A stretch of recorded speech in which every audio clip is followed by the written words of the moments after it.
অসম চিকিৎসা মহাবিদ্যালয়ত আজি মন্ত্ৰী প্ৰশান্ত ফুকন আৰু আমাৰ সাংসদ ৰামেশ্বৰ তেলী বিধায়ক তৰংগ গগৈৰ সৈতে আমি এটা ৰিভিউ কৰিলোঁ মেডিকেল কলেজখনৰ বৰ্তমান পৰিৱেশ বা আগলৈ গৈ কি কৰিব লাগিব তাৰ ওপৰত আমি বহুতখিনি পৰ্যালোচনা কৰিলোঁ।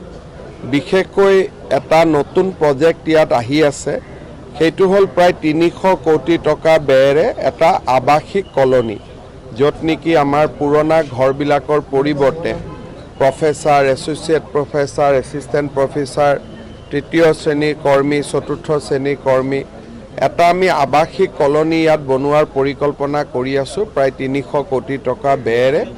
তাৰ বিষয়ে আজি আমি বিতং কৰি আলোচনা কৰিলোঁ আৰু কামটো যাতে সোনকালে আৰম্ভ হয় তাৰ বাবে আমি যাৱতীয় ব্যৱস্থা লোৱাৰ বিষয়ে কথা বতৰা পাতিলোঁ। মেডিকেল কলেজৰ ওপৰত আৰু কিছু পৰামৰ্শ, কিছু সমস্যা সেইখিনিও আমাক জনালে। আমি প্ৰচেষ্টা কৰিম যাতে নিৰন্তৰ সহায় অসম মেডিকেল কলেজে চৰকাৰৰ পৰা পাই থাকে। আমাৰ প্ৰত্যেক বছৰতে বিশেষকৈ যোৱা 3 বছৰত ৰোড ছেফটিৰ ওপৰত অসম চৰকাৰে খুব গুৰুত্বপূৰ্ণভাৱে বহুবিলাক কাম কৰি আহিছে।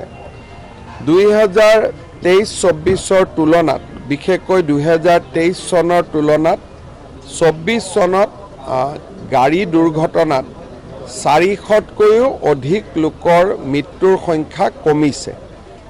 সেইফালৰ পৰা আমি দেখা পাওঁ যে যোৱা বছৰৰ তুলনাত এই বছৰত 15% মৃত্যুৰ হাৰ কমিছে, অৰ্থাৎ more than 400 ডেথ কমিছে।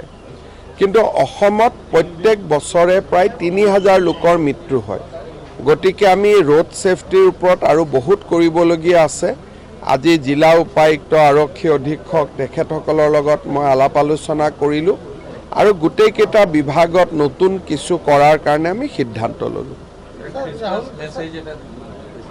বৰদিনৰ সকলোকে শুভেচ্ছা জনাইছোঁ আৰু সিদিনাখন সকলোৱে যাতে এটা শান্তি, সম্প্ৰীতি, মিলা মিছা, ভাতৃত্বৰ বোধেৰে বৰদিন পালন কৰে অহাকালি, তাৰ বাবে মই আটাইকে অনুৰোধ কৰিম।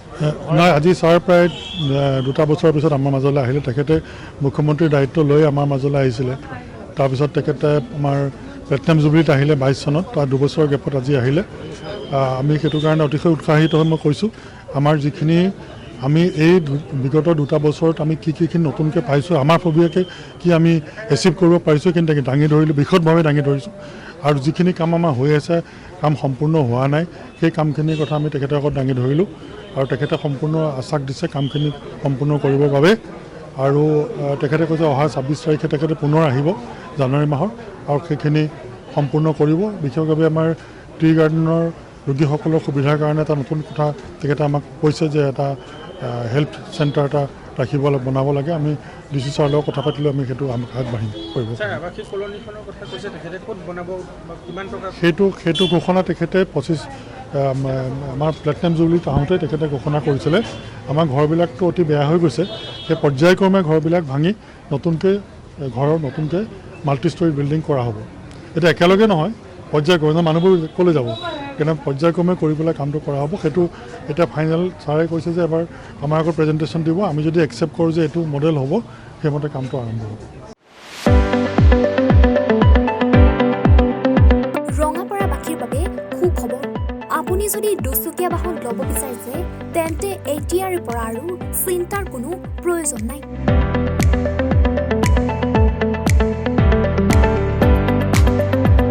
আপুনিও আহিব পাৰে DBP এছ'চিয়েটৰ বাজাজ টু হুইলাৰ ডিলাৰ।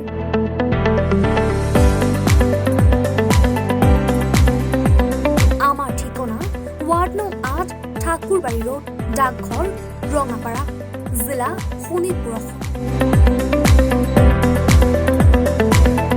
আমাৰ যোগাযোগৰ নম্বৰ 9435707133 9707967285285।